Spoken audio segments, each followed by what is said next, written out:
سلطان مشاہد حضرت سلطان باہو رحمۃ اللہ تعالی علیہ کی بڑی مشہور ربائی ہے، آپ لکھتے ہیں نا، الف اللہ الف اللہ چمبے دی بوٹی میرے من وچ مرشد لائی ہو نفی اسبات دا پانی مل سی ہر رگے ہر جائی ہو اندر بوٹی مشکل مچایا اندر بوٹی مشک مچایا جا پھلا دے آئی جیوے مرشد کامل باہو جے اے بوٹی لائی ہو چمبے دی بوٹی چمبے دی بوٹی کا مطلب چمبیلی کا پودا، چمبیلی کا پودا۔ صوفیہ اور اولیاء کرام اشاروں کی زبان میں محبت الہی کو چمبے کی بوٹی کہتے ہیں۔ محبت الہی کو جس دل میں جس جسم کے اندر محبت الہی ہے تو سمجھ لے اس کے اندر چمبے کی بوٹی ہے۔ تو محبت الہی کو کیا کہتے ہیں؟ چمبے دی بوٹی۔ شیخ سلطان باہو رحمۃ اللہ تعالی علیہ فرماتے ہیں میرے دل میں اللہ پاک کی محبت کی بوٹی جو ہے یہ کہاں سے لگی ہے؟ یہ میرے مرشد نے لگا دی ہے، یہ میرے مرشد نے لگا دی ہے۔ اس پر لا الہ الا اللہ کا پانی لگایا، یعنی کثرت اللہ کا ذکر کیا، کثرت کے ساتھ کلمہ شریف کا ذکر کیا ہے۔ یہ بوٹی اس ذکر کی برکت سے پھلی پھولی اور تن بدن میں پھیل گئی، تن بدن میں پھیل گئی۔ اب حالت یہ ہے کہ چمبے کی بوٹی یعنی محبت الہی نے میرے باطن کو مہکا دیا، میری جان اندر سے پھولوں کا باغ بن گئی۔ اللہ پاک میرے مرشد کو سلامت رکھے جنہوں نے مجھ غریب پر ایسا کرم کر دیا ہے۔ پیارے اسلامی بھائیو، دل میں محبت الہی کی بوٹی کا لگ جانا اور اس کا یوں اندر مشک مچا دینا ہی ایمان و دین کی اصل روح ہے۔ یہ صرف شعر نہیں ہے، بہت گہرائی کی بات ہے، یہ بات ذہن میں رکھیں۔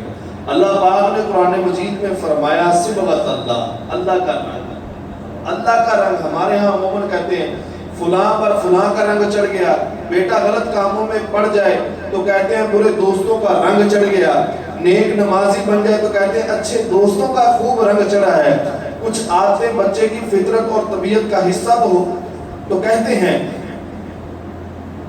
گھٹی دینے والے کا رنگ چڑھ گیا، پھر کیا کہتے ہیں گھٹی دینے والے کا رنگ چڑھ گیا۔ گھٹی دینے والا باز کا تو بہت اچھا ہوتا ہے یار، لیکن بچہ اچھا نہیں نکلتا، تو آپ گھٹی دینے والے کا رنگ کیسے چڑھ گیا؟ لیکن کچھ نہ کچھ اثر ضرور ہوتا ہے، کیونکہ یہ سنت رسول ہے گھٹی دینا، گھٹی دینا سنت رسول ہے۔ کسی اچھے بندے کا انتخاب کرنا چاہیے، بہت زیادہ بچہ پھر خراب نہیں ہوتا اگر اچھے بندے کی گھٹی آ جائے تو، ٹھیک ہے نا۔ حضرت علی رضی اللہ تعالیٰ عنہ کو، حسین کریمین کو گھٹی کس نے دی؟ میرے آقا صلی اللہ علیہ وسلم۔ گھٹی دینا سنت بھی ہے۔ مطلب یہ کہ عادات، اطوار، طور طریقے جتنے بھی ہوتے ہیں، کردار ہوتا ہے، اخلاق اور سوچوں میں جو تبدیلی آتی ہے اسے ہمارے ہاں عموماً رنگ چڑھنا کہا جاتا ہے۔ اللہ پاک نے فرمایا صبغۃ اللہ ومن احسن من اللہ صبغہ، ہم نے اللہ کا رنگ اپنے اوپر چڑھا لیا، اور اللہ کے رنگ سے بہتر کس کا رنگ ہے؟ اللہ کے رنگ سے بہتر کس کا رنگ ہے؟ دوستوں کا رنگ اپنی جگہ، عزیز و رشتہ داروں کا رنگ اپنی جگہ، معاشرے اور رسم و رواج کا رنگ اپنی جگہ، مگر اللہ پاک کا رنگ ان سب رنگوں سے خوبصورت بھی ہے، پیارا بھی ہے۔ سب رنگ فانی، سب رنگ جو ہے عارضی ہے، مگر اللہ پاک کا رنگ سب سے نرالا، سب سے پیارا، سب سے اعلیٰ ہے۔ تین رنگ ہیں جو دل پر چڑھتے ہیں. کتنے رنگ ہیں؟ کتنے رنگ؟ تین رنگ ہیں جو دل پر چڑھتے ہیں. نمبر 1 ایمان کا رنگ، نمبر 2 تقوی کا رنگ، نمبر 3 محبت الہی. ان تینوں رنگوں کو ملا کر فرمایا گا صبغۃ اللہ، یہ اللہ کا رنگ ہے، یہ اللہ کا رنگ ہے. یعنی اللہ پاک کا رنگ اس کو کہا جاتا ہے. اب آیت کریمہ کا مطلب یہ بنے گا، اس نظر کے ساتھ دیکھا جائے کہ ایمان کا رنگ جس پر چڑھ جائے وہ دنیا بھر میں حسین ترین ہو جاتا ہے. پھر جب تقویٰ دل میں اترتا ہے تو آدمی کو مزید حسین بنا دیتا ہے.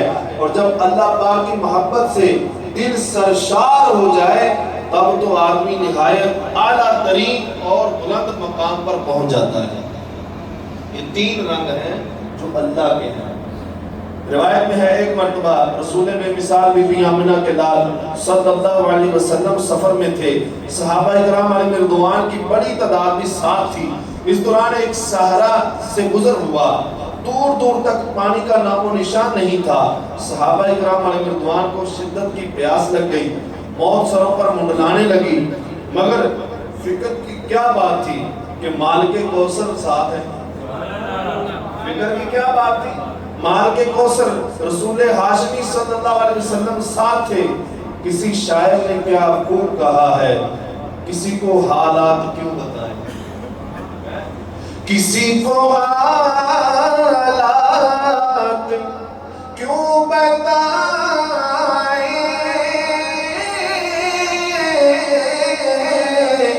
کسی کا احسان کیوں اٹھائیں. ہم تو ادھر بیٹھ کے بھی یہ گانا لگاتے ہیں، صحابہ تو ہے سرکار کے ساتھ ہیں، ہم تو ادھر بیٹھ کے یہ کہتے ہیں کہ کسی کو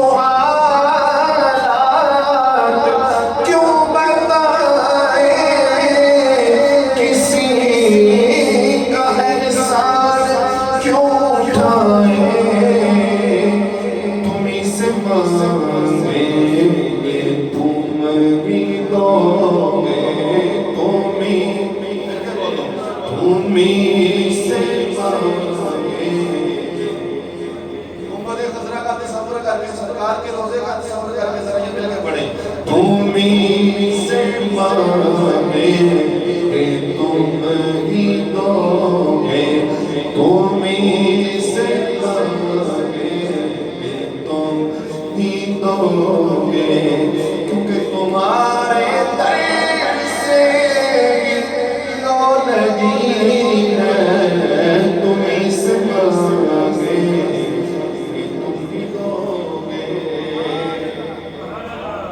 غیب جاننے والے نبی رسول ہاشمی صلی اللہ علیہ وسلم نے دور ایک ریت کے ٹیلے کی طرف اشارہ کیا اور فرمایا اس ٹیلے کے پیچھے غلام ہے. جو کہتے ہیں دیوار کے پیچھے گئے، اپنے کو ٹیلے کے پیچھے دیکھ رہے ہیں. اب سنیوں کا یہ کہتا ہے الحمدللہ وہ غیب دان نبی اللہ کی عطا سے غیب ہے. اللہ جس کو چاہے جس طرح چاہے عطا فرماتا ہے. اس کے پیچھے غلام ہے اور سیاہ فام ہے، اس کا چہرہ جو ہے وہ سیاہ ہے، حبشی ہے، اونٹنی پر سوار ہے. یہاں تک فرما دیا اونٹنی پر سوار ہے. اس کے پاس پانی سے بھرے ہوئے مشکیزیں بھی ہیں، اس کے پاس پانی کے بھرے ہوئے مشکیزیں ہیں. اس غلام کو اونٹ سمیت میرے پاس لے آؤ. صحابہ کرام علیہ رضوان دوڑے، ٹیلے کے پاس پہنچے، دیکھا جیسا بتایا تھا بالکل ویسا ہی غلام موجود تھا. صحابہ کرام علیہ رضوان نے اس غلام کو ساتھ لیا اور قافلے میں واپس آ گئے. اب پیارے آقا صلی اللہ علیہ وسلم نے اس غلام سے ایک مشکیزہ لیا، رحمت بھرے ہاتھ اس پر پھیرے اور مشکیزے کا منہ کھول کر فرمایا آؤ پیاسو اپنی پیاس بجھا دو، آؤ پیاسو اپنی پیاس بجھا لو. کیا کہتے ہیں کہ ٹھنڈا ٹھنڈا میٹھا میٹھا پیتے ہم ہے پلا دے، رب ہے ہوتی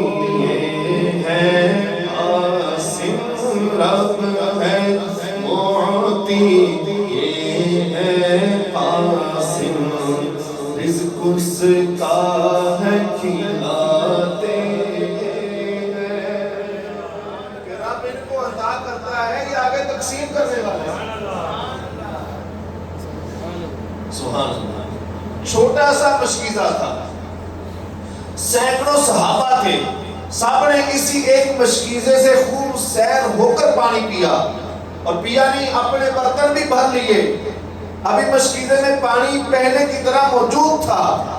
غلام نے جب یہ معجزہ دیکھا تو دل میں ہدایت کا نور اتر گیا، گویا محبت الہی کی بوٹی ان کے دل میں لگ بھی گئی اور اس نے مشک بھی بچا لیا، میں اٹھی۔ یہ حبشی غلام محبت رسول میں بے تاب ہو کر آگے بڑھے اور آپ صلی اللہ تعالی علیہ وسلم کے ہاتھ چومنے لگے۔ پیارے آقا صلی اللہ علیہ وسلم نے اپنا مبارک نورانی ہاتھ اس غلام کے چہرے پر پھیر دیا۔ پھر کیا تھا؟ وہ جو سیاہ چہرہ تھا وہ 14ویں کے چاند کی طرح روشن ہو گیا۔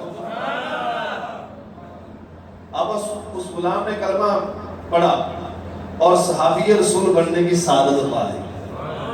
اب یہ پیارے آقا صلی اللہ علیہ وسلم کے سچے غلام اپنی دنیاوی مالک کے پاس پہنچے، مالک نے پہچاننے سے انکار کر دیا کہ تم کون ہو؟ وہ کہنے لگا کہ میں تمہارا غلام۔ کہنے لگا میرا غلام تو کالے چہرے والا تھا، تمہارا چہرہ بڑا خوبصورت ہے۔ اس نے کہا پوچھو میں نہیں، یہ چہرہ خوبصورت کیسے ہو گیا، یہ کیسے ہوا ہے؟ پھر اس نے بتایا کہ میرا چہرہ تو سیاہ ہی تھا اور میرے چہرے پر نبی آخر الزمان صلی اللہ علیہ وسلم نے اپنا نورانی ہاتھ پھیرا اور میرے چہرے کو بھی چمکدار کر دیا، مجھے کلمہ پڑھا کر میرے دل کو بھی چمکدار کر دیا۔ سبحان اللہ۔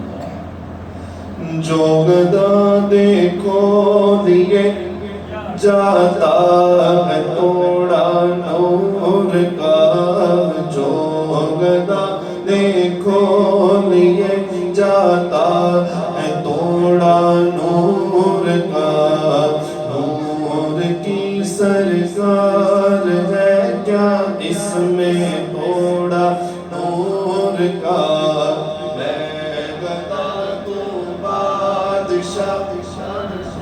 اعلیٰ حضرت کا مشہور شعر ہے کہ میں گدا تو بادشاہ، بھر دے پیالہ نور کا، میں گدا تو بادشاہ، بھر دے پیالہ نور کا۔ بولو میں گدا تو بادشاہ، بھر دے پیالہ نور کا، میں گدا تو بادشاہ، بھر دے پیالہ نور کا، نور دن دونا تیرا دے ڈال صدقہ نور کا۔ اللہ اللہ اللہ اللہ اللہ اللہ اللہ اللہ۔ میرے اسلام بھائیو، چمبے کی بوٹی ایمان ہے، یہ سب سے بہترین ہے۔ دنیا و مافیا جو کچھ اس میں ہے ان سب سے بڑھ کر بلکہ جنت میں جانے کا سبب بھی ایمان ہے۔ چمبے کی بوٹی اصل چیز کی ایمان، تقوی، محبت الہی، یہ تین چیزوں کو چمبے کی بوٹی کہتے ہیں۔ اللہ پاک ہمیں عمل کی توفیق عطا فرمائے۔